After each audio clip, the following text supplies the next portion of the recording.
Good morning, welcome to YR TV. నేను రంజిత్. చూస్తున్నారు కదా, తెలంగాణ రాష్ట్ర రాజకీయాలకు సంబంధించి ఆయా పార్టీలు ఏ విధంగా ఎట్లెట్లున్నాయో కూడా చూసే ప్రయత్నం చేస్తున్నాం.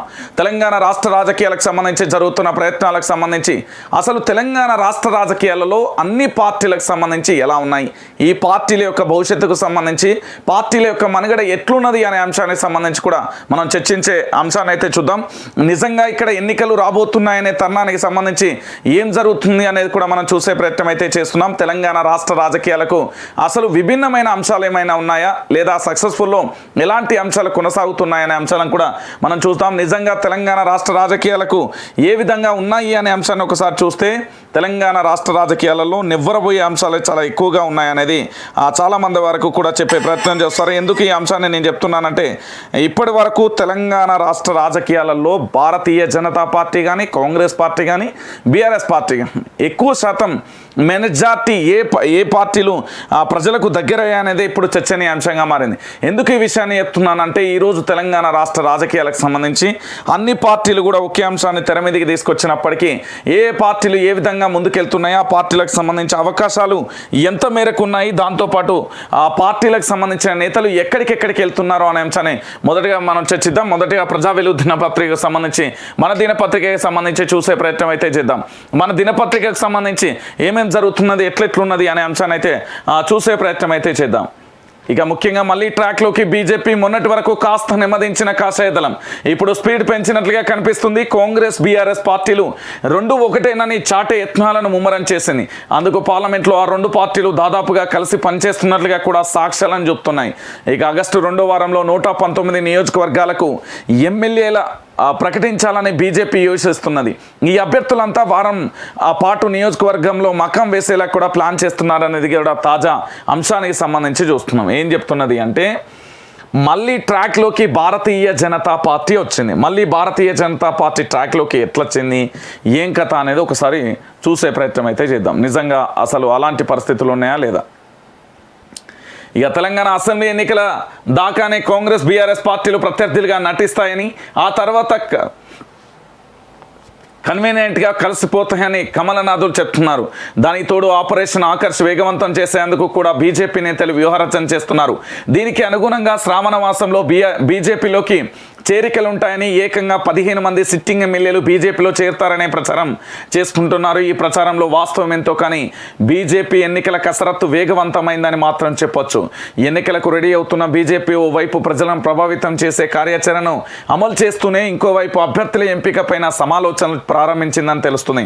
ఈ క్రమంలో గెలుపు గుర్రాల జాబితాను బీజేపీ యంత్రాంగం రెడీ చేస్తున్నట్లుగా తెలుస్తుంది. ఇక మెజారిటీ నియోజకవర్గాలలో ముందుగానే బీజేపీ టికెట్లు ప్రకటిస్తే బెటర్ అని బీజేపీ రాష్ట్ర నాయకత్వం భావిస్తున్నట్లుగా తెలుస్తుంది. ఆగస్టు 2వ వారంలో 119 నియోజకవర్గాలకు ఎమ్మెల్యేలను ప్రకటించాలని బీజేపీ యోచిస్తుందని, ఈ అభ్యర్థులంతా వారం పాటు నియోజకవర్గాలలో మకాం వేయించేలా ప్లాన్ చేస్తున్నారనే తెలుస్తుంది. అసెంబ్లీ ఎన్నికలకు సమయం దగ్గర పడుతున్న తరుణంలో దాదాపుగా అన్ని పార్టీలు కూడా అలర్ట్ అవుతున్నాయి. ప్రధానంగా బీజేపీ ముందుగానే అభ్యర్థులను ప్రకటించాలని వ్యూహరచన చేస్తున్నట్లుగా పార్టీ శ్రేణులు చెప్పుకుంటున్నాయి.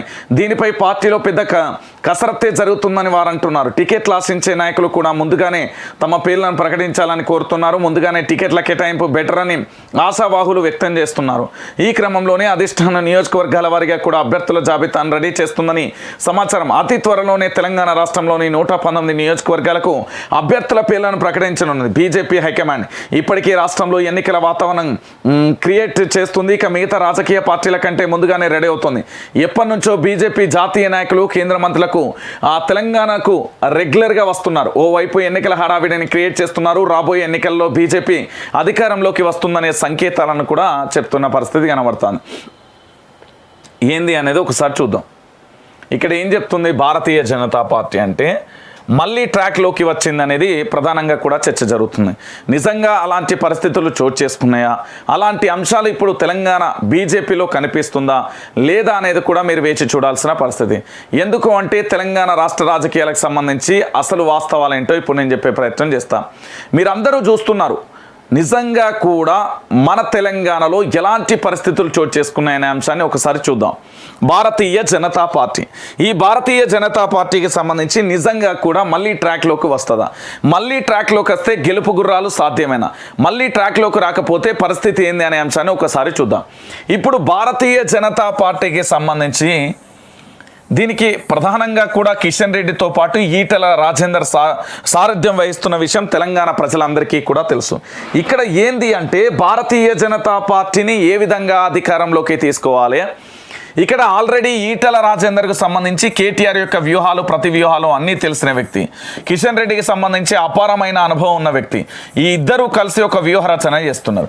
అదే ఏంది అంటే తెలంగాణలో ఆపరేషన్ పోలో అనే అంశానికి సంబంధించి ఏ విధంగా అంటే భారతీయ జనతా పార్టీని అధికారంలోకి ఎట్లా తీసుకురావాలి.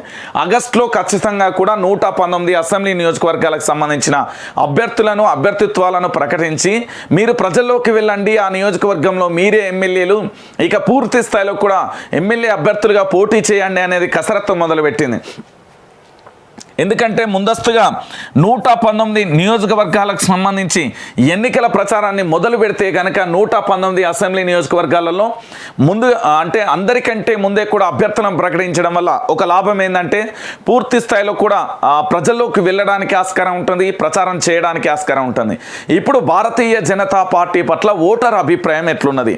నిజంగా హిందుత్వం అనే ఎజెండాతో భారతీయ జనతా పార్టీ ఉందా, లేదా కేసీఆర్ కుటుంబం మీద చర్యలు తీసుకోలేదు కాబట్టి ఏ విధంగా ఉంటుంది? లిక్కర్ స్కామ్లో కవిత విషయంలో కానీ, ఆ తర్వాత ముఖ్యమంత్రి కాళేశ్వరం విషయంలో భారీగా కూడా అవినీతికి పాల్పడ్డారు అనే అంశానికి సంబంధించి సాధ్యాల మీద కూడా చర్చిస్తున్న అంశం ఉంది. అయితే ఇలాంటి పరిస్థితులలో ఓటర్ భారతీయ జనతా పార్టీకి ఏ విధంగా ఓటేయాలి? ఓటేస్తే భారతీయ జనతా పార్టీ అధికారంలోకి వచ్చే స్కోప్ ఎంత ఉంది? ఒకవేళ ఇక్కడ ఏంది అంటే నా ఓటు వృధా కాకూడదు, నా ఓటు ఖచ్చితంగా కూడా మంచే జరగాలనుకుంటే భారతీయ జనతా పార్టీకి సంబంధించి ఈ ఓటును నేను వేస్తే కరెక్ట్గానే ఉంటుందా? ఈ ఓటు వల్ల ప్రయోజనం చేకూరుతుందా? అధికారంలోకి భారతీయ జనతా పార్టీ వస్తుందా? లేకపోతే బీఆర్ఎస్ బీజేపీ రెండు ఒకటే అంటున్నారు. మరి ఇలాంటి పరిస్థితులలో నిజాలు ఏంటి, సాధ్యాలు ఏంటి అనేది కూడా చర్చనీయాంశంగా కూడా మారుతున్న పరిస్థితి కనబడుతుంది. ఒకవేళ భారతీయ జనతా పార్టీ కనుక అధికారంలోకి రావడానికి చేసే ప్రయత్నాలలో చాలా వరకు కూడా ఇప్పటికే అనేక సందర్భాలలో కూడా జాతీయ నాయకత్వం కూడా తెలంగాణలో పూర్తి స్థాయిలో దృష్టి పెట్టిన అంశాన్ని మనం చూస్తున్నాం. సో ఇలాంటి పరిస్థితులలో ఆగస్టు 2వ వారంలోనే 119 నియోజకవర్గాలకు ఎమ్మెల్యేల అభ్యర్థులను ప్రకటించి జాతీయ నాయకత్వం నుండి ఆ సపోర్ట్ తీసుకుని పూర్తి స్థాయిలో కూడా ఎలా వ్యూహరచన చేయబోతుంది అనేది కూడా మనం వేచి చూడాల్సిన పరిస్థితి. దానికి సంబంధించిన అంశాన్ని చూస్తున్నాం. మొత్తానికి అయితే మళ్ళొకసారి ట్రాక్లోకి భారతీయ జనతా పార్టీ వస్తుందా, లేకపోతే కేసీఆర్ ఈ పార్టీని ముందుండి జాకీ పెట్టి లేపే ప్రయత్నాలు చేస్తాయి? ఎందుకంటే ఇద్దరి పోటీ అనేది కష్టసాధ్యం అవుతుంది. కాంగ్రెస్ బీఆర్ఎస్ పార్టీ పోటీ అయితే వ్యతిరేక ఓటు చీలకుండా మొత్తం కాంగ్రెస్కే పడితే అల్టిమేట్గా బీఆర్ఎస్ పార్టీకి నష్టం ఏర్పడుతుంది. కాబట్టి ఆ నష్టాన్ని పూడ్చుకోవడానికి మళ్ళొక్కసారి బీజేపీని హైప్లోకి తెచ్చే ప్రయత్నం చేస్తున్నారా అనేది కూడా మనం ఆలోచించాలి. ఒకవేళ ఓటర్కు సంబంధించి నాడిని కనుక మనం అబ్జర్వ్ చేస్తే నిజంగా తెలంగాణ రాష్ట్ర రాజకీయాలలో కాంగ్రెస్ పార్టీని బీజేపీ పార్టీని కాదని తాను చేసే వ్యూహాలు ఎట్లుండబోతాయి అనేది కూడా మనం వేచి చూడాలి. మొత్తానికి మళ్ళీ ట్రాక్లోకి బీజేపీ అనే అంశానికి సంబంధించి మనం చూస్తున్నాం. ఇక దాంతోపాటుగా మరొక అంశం దీన్ని చూడాలి మీరు. తెలంగాణలో 26-27కు విద్యా సంస్థల సెలవులు 27వ తారీఖు వరకు తెలంగాణలో పూర్తి స్థాయిలో బడులకైతే సెలవులు ఇచ్చింది. ఏంది అనేది ఒకసారి చూద్దాం. భారీ వర్షాల నేపథ్యంలో తెలంగాణ ప్రభుత్వం కీలక నిర్ణయం తీసుకుంది. రాష్ట్ర వ్యాప్తంగా అన్ని విద్యా సంస్థలకు మరోసారి సెలవులు ప్రకటించింది. రాష్ట్ర వ్యాప్తంగా ఎడతెరిపి లేకుండా వర్షాలు కురుస్తున్న నేపథ్యంలో ఈ నెల 26-27న విద్యా సంస్థలకు సెలవు ప్రకటిస్తూ తక్షణమే ఉత్తర్వులు జారీ చేయాలని విద్యాశాఖ మంత్రి సబితా ఇంద్రారెడ్డిని సీఎం కేసీఆర్ ఆదేశించారు.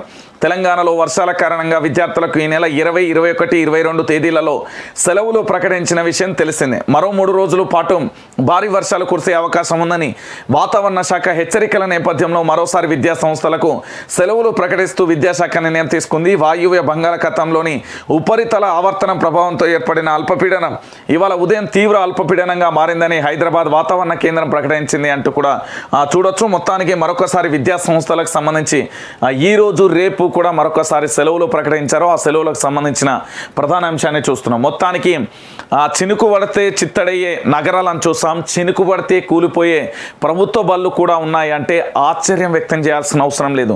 కనీసం ప్రభుత్వ బళ్ళల్లో కూర్చొని చదువుకోవడానికి భయపడుతున్న విద్యార్థులు కోకొల్లలుగా ఉన్నారు. ఈ విషయం వాస్తవమైన దృశ్య రూపం. నేను ఎందుకు ఈ అంశాన్ని చెప్తున్నానంటే తెలంగాణ రాష్ట్ర రాజకీయాలకు సంబంధించి నిజంగా అలాంటి పరిస్థితి ఉంది అని చెప్పడంలో ఎలాంటి డౌట్ లేదు. ఇక్కడ విద్యా సంస్థలకు సెలవులు ఇస్తున్నారని విద్యార్థులు సంబరపడతారో లేకపోతే విద్యార్థుల భవిష్యత్తును విద్యార్థుల యొక్క రక్షణ చూసుకుని సెలవులు ఇస్తున్నారని తల్లిదండ్రులు ఆనందపడతారో తెలియదు. కానీ రేపు వారి భవిష్యత్తు గుడ్డలి పెట్టు అని చెప్పడంలో ఎలాంటి డౌట్ లేదు. ప్రతి విద్యాలయంలో ప్రతి చోట కూడా పెచ్చులు ఊడిపడుతున్న పరిస్థితి. కనీస మౌలిక సదుపాయాలు లేక దాంతోపాటు కనీసం బాత్రూమ్లు లేక కూడా ఇబ్బంది పడుతున్న తెలంగాణ విద్యాశాఖ మంత్రికి సంబంధించి మరి ఎలాంటి నిర్ణయాలు తీసుకుంటుంది అనేది కూడా మనం వేచి చూడాల్సిన పరిస్థితి. ఇక దానితో పాటుగా మరొక అంశాన్ని కూడా చూద్దాం. ఇక గెస్ట్ లెక్చరర్లకు అన్యాయం అంటూ కూడా ప్రధాన అంశానికి సంబంధించి కూడా హైలైట్ చేసింది. ఇక అసెంబ్లీకి సాక్షిగా కూడా ప్రధాన అంశానికి సంబంధించి కూడా చూడొచ్చు. అసెంబ్లీ సాక్షిగా హామీ ఇచ్చిన హామీ ఎక్కడ? కేసీఆర్ అబద్ధాలు తప్ప నిజాలు మాట్లాడరు. బీజేపీ ఎన్నికల management committee chairman Etela KCR అబద్ధాలు తప్ప నిజాలు మాట్లాడరని విమర్శించారు. బీజేపీ ఎన్నికల management committee chairman Etela Rajender ఇవాళ ఆయన మీడియాతో మాట్లాడుతూ అసెంబ్లీ సాక్షిగా హామీ ఇచ్చి గెస్ట్ లెక్చరర్లకు అన్యాయం చేస్తుందని ఏంటంటే దాంతోపాటుగా పూర్తి స్థాయిలో గురుకులాలలో గెస్ట్ లెక్చరర్లకు వేతనాలు సరిగ్గా ఇవ్వడం లేదని ఆయన మండిపడ్డారు అంటూ కూడా ప్రధాన అంశానికి సంబంధించి కూడా హైలైట్ చేసింది. ఇక్కడ మరో అంశం ఏంటంటే గెస్ట్ లెక్చరర్లకు సంబంధించి గురుకులాలలో కావచ్చు ఇతరత్ర పాఠశాలల్లో కావచ్చు దాంతోపాటు విద్యా వ్యవస్థలో పూర్తి స్థాయిలో కూడా దాదాపుగా 10-15 సంవత్సరాలుగా కూడా గెస్ట్ లెక్చరర్లు పూర్తిగా కూడా వాళ్ళ యొక్క విద్యాబోధన చేస్తున్న పరిస్థితి. ఈ రోజు వాళ్ళని తొలగించి కొత్త వాళ్ళని తీసుకొచ్చే ప్రయత్నాలు రాష్ట్ర ప్రభుత్వం చేసింది.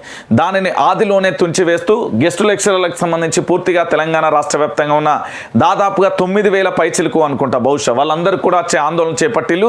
అది అంతటితో ఆగిపోయింది అనుకోవచ్చు. వాళ్ళకు ఇచ్చిన హామీ ఎక్కడ కూడా ఏంది అంటే వాళ్ళకు రెన్యువల్ చేస్తామని చెప్పి ఇప్పటి వరకు చేయలేదు. దీంతో పాటుగా వాళ్ళని పర్మనెంట్ కూడా చేస్తామని చెప్పి వాళ్ళ పే స్కేల్ కూడా పెంచుతామని చెప్పాడు. అలాంటిది ఏది జరగలేదు అంటూ గెస్ట్ లెక్చరర్లు ఇప్పటికీ కూడా ఆందోళన వ్యక్తం చేస్తున్న పరిస్థితి కనబడుతుంది. దానికి సంబంధించి కూడా మనం చూస్తున్నాం.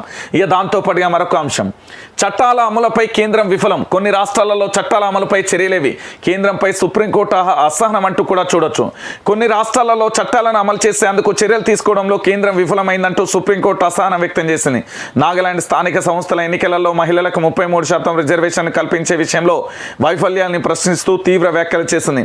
మీ సొంత పార్టీ పాలిస్తున్న రాష్ట్ర ప్రభుత్వాలపై మీరెందుకు చర్యలు తీసుకోవడం లేదు? మీకు అనుకూలంగా లేని ఇతర రాష్ట్రాల ప్రభుత్వాలపై కఠిన చర్యలు తీసుకుంటున్నారు. మీ ప్రభుత్వాలు ఉన్న దగ్గర మాత్రం ఎలాంటి చర్యలు ఉండటం లేదు అని సుప్రీంకోర్టు వ్యాఖ్యానించింది. మహిళలకు 33% రిజర్వేషన్ కల్పిస్తూ స్థానిక సంస్థల ఎన్నికలను నిర్వహించాలంటూ నాగాలాండ్ రాష్ట్ర ప్రభుత్వానికి రాష్ట్ర ఎన్నికల సంఘానికి గతంలో సుప్రీంకోర్టు ఆదేశాలు ఇచ్చింది. అయితే ఆదేశాల విషయంలో ఉదాసీనంగా వ్యవహరించడంపై దాఖలైన ధిక్కార పిటిషన్ విచారిస్తూ రిజర్వేషన్ అనేది రాజ్యాంగపరమైన హక్కు, మహిళలకు రిజర్వేషన్ కూడా అందులో భాగమే, వాటిని అమలు చేయకుండా ఎలా ఉంటారు అని కేంద్రానికి కూడా ప్రశ్నించింది. మహిళల విద్య ఆర్థిక స్థితిగతులు సామాజిక స్థాయి పరంగా కూడా నాగాలాండ్ మెరుగైన స్థితిలో ఉంది. ఇలాంటి రాష్ట్రాలలో మహిళలకు రిజర్వేషన్ అమలు చేయకపోవడాన్ని మేము అంగీకరించలేకపోతున్నామని కూడా పేర్కొన్న పరిస్థితి కనబడ్డది.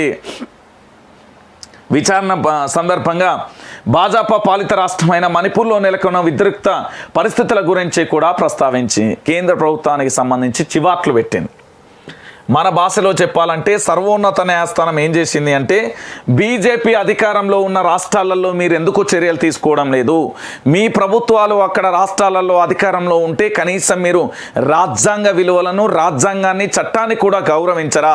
మహిళలకు 33% రిజర్వేషన్ అమలు చేయాలని మేము గతంలో కూడా లేఖ రిలీజ్ చేశాం. అయినా కూడా మీరు ఎందుకు చేయడం లేదు? అంటే మీ రాష్ట్ర ప్రభుత్వాలు కాని చోట ఆ రాష్ట్ర ప్రభుత్వాల మీద హుక్కుపాదం కఠినంగా కూడా వ్యవహరిస్తున్నారని స్వయాన కూడా సర్వోన్నత న్యాయస్థానం భారతీయ జనతా పార్టీ ప్రభుత్వం మీద చివాట్లు పెట్టింది, అసహనం వ్యక్తం చేసింది. నిజంగా చెప్పాలంటే మణిపూర్ లాంటి రాష్ట్రాలలో కూడా మీరే అధికారంలో ఉన్నారు. అక్కడ ఎందుకు ఇంత అల్లర్లు జరుగుతూ ఉంటే కూడా చర్యలు తీసుకోలేకపోతున్నారు? శాంతి భద్రత విషయంలో ఇప్పటి వరకు మీరు ఎందుకు చర్యలు తీసుకోలేదు అంటూ కూడా అసహనాన్ని వ్యక్తం చేసింది సర్వోన్నత న్యాయస్థానం. సర్వోన్నత న్యాయస్థానం ఎందుకు అసహనాన్ని వ్యక్తం చేసిందంటే భాజపా పాలిత రాష్ట్రాలలో కూడా ఎందుకు చట్టాలను సరిగ్గా అమలు చేయడం లేదు, ఎందుకు మీరు అంత నిర్లక్ష్యంగా వ్యవహరిస్తున్నారు అంటే మీ రాష్ట్ర ప్రభుత్వాలు ఉన్న చోట ఒక న్యాయం, వేరే రాష్ట్ర ప్రాంతీయ పార్టీలు ఉన్న చోట ఇంకో న్యాయం. ఇది ఎక్కడి న్యాయం అంటూ కూడా రాజ్యాంగాన్ని కూడా హేళన చేస్తున్నారా అంటూ కూడా భారతీయ జనతా పార్టీని ప్రశ్నించింది. పూర్తి స్థాయిలో కూడా చివాట్లు పెట్టిన అంశాన్ని కూడా మనం చూస్తున్నాం. ఇక దాంతోపాటుగా మరొక అంశం, ఇక కేంద్ర సర్కార్పై అవిశ్వాస తీర్మానాన్ని ప్రవేశపెట్టే ఆలోచనలో విపక్షాలు అంటూ కూడా చూడొచ్చు. నిన్న మల్లికార్జున ఖర్గే ఆధ్వర్యంలో కూడా పూర్తి స్థాయిలో కూడా సాధ్యాలపై కూడా చర్చించారు. పూర్తి స్థాయిలో కూడా కేంద్ర సర్కార్పై ఎలా ఉంటుంది, ఎలా ఉండబోతుంది అనే అంశానికి సంబంధించి కూడా చర్చలు వాస్తవంగా అక్కడ ఎలాంటి పరిస్థితులు ఉన్నాయి, నిజంగా కూడా కేంద్ర ప్రభుత్వంపై చర్చ అవిశ్వాస తీర్మానం కనుక పెడితే సాధ్యమవుతుందా, సాధ్యాల మీద కూడా మల్లికార్జున ఖర్గే ఆధ్వర్యంలో కూడా విపక్ష పార్టీలు కూడా పూర్తి స్థాయిలో నిరసన వ్యక్తం చేసిన కార్యక్రమంలో కూడా ఎలా ఉండబోతుంది, నిజంగా కూడా మనం అవిశ్వాస తీర్మానం పెడితే నెగ్గగలుగుతామా లేదా అనేది కూడా భారతీయ జనతా పార్టీ ప్రభుత్వాన్ని ఏ విధంగా కూలగొట్టాలి అనేది కూడా చూస్తుంది.